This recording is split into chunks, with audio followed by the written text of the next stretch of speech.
Cher public, bonjour. Cher Internet, cher abonné de Yamoussa. Donc aujourd'hui, on va vous montrer donc les trois nouvelles fonctionnalités tant entendues par les utilisateurs de WhatsApp. Bon, on va entrer dedans. Donc, ce sont des fonctionnalités applicables, donc que ce soit vous êtes utilisateur sur Android, iPhone ou autre. Donc, avec même votre PC en installant donc l'application WhatsApp, ou bien si vous utilisez WhatsApp, dans tous les cas, ça va marcher. Donc, c'est l'une des recettes que je me suis tombé donc il y a cela. Donc, si vous voyez bien, on a mise à jour depuis 17 décembre. Donc, c'est tout des nouvelles fonctionnalités donc mises à intégrer donc sur WhatsApp. Bon, on va donc le faire. Donc, ce sont des fonctionnalités qui permettent quoi? Donc, je vais terminer la dernière, la fonctionnalité que les gens ont entendue, donc qui pose plus de problèmes. La première, c'est permet quoi?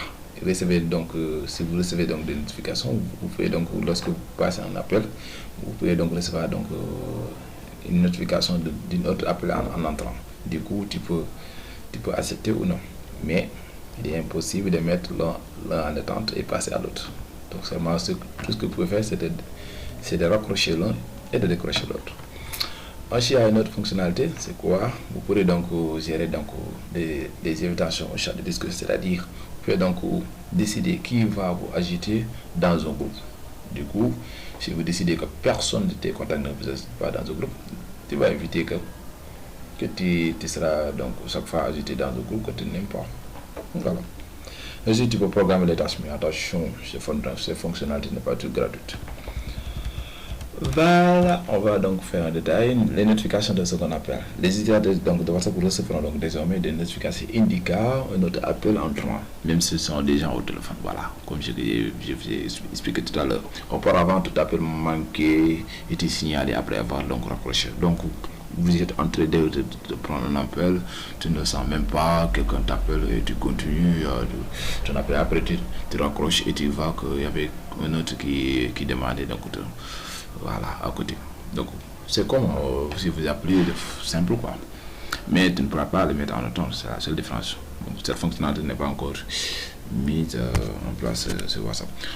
Encore une nouvelle fonctionnalité permet de réfugier aussi. Donc, vous pouvez réfugier et d'accepter. Ça n'existe pas auparavant. C'est ça en fait. Si vous acceptez donc l'appel, l'autre ne sera pas en attente, mais il sera accroché. Voilà. Soit vous réfugiez, vous continuez, soit vous acceptez, vous raccrochez l'autre. Il y a un autre point à mettre en attente, voilà, n'est pas toujours possible. On va continuer sur la deuxième fonctionnalité, très attendue même. Il est maintenant possible donc de choisir qui peut vous ajouter en groupe de discussion. Du coup, grâce à une nouvelle option, l'utilisateur pourra donc le faire, tout comme inscrire certains numéros sur la liste noire. Voilà. Ça aussi, c'est débloquer quelqu'un en fait.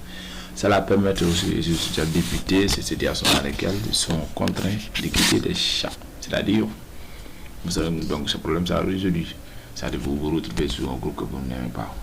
Pour éviter ça, bon, de faire sélectionner tous les gens que tu penses qu'ils ont la capacité de vous mettre dans un groupe que tu n'aimes pas. Et tu le places dans ces listes-là. Du coup, ils ne pourront pas t'ajouter dans un groupe. Problème résolu, t'as entendu.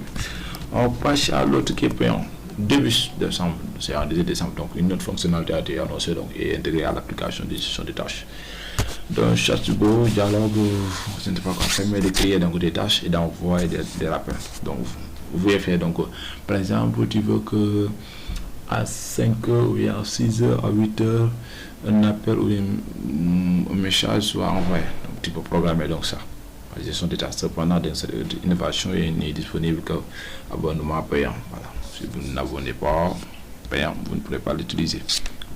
En quelque sorte, c'est ça, vous pouvez envoyer soit un SMS ou bien faire un rappel à quelqu'un. Voilà. Vous programmez en quelque sorte ce que vous voulez faire. Les développeurs WhatsApp testent également une option permet donc de programmer l'autodestruction des messages. Voilà. C'est-à-dire, pour mettre plus de sécurité, tu peux lire un message et après vous détruire dans 6 minutes, 7 minutes, etc. La fonctionnalité sera donc disponible dans une version bêta pour Android. Et les utilisateurs pourront y personnaliser des délais de suppression des messages, réseaux, etc. Voilà, on va revenir donc en détail pour des titres ultérieurement. Merci de votre attention.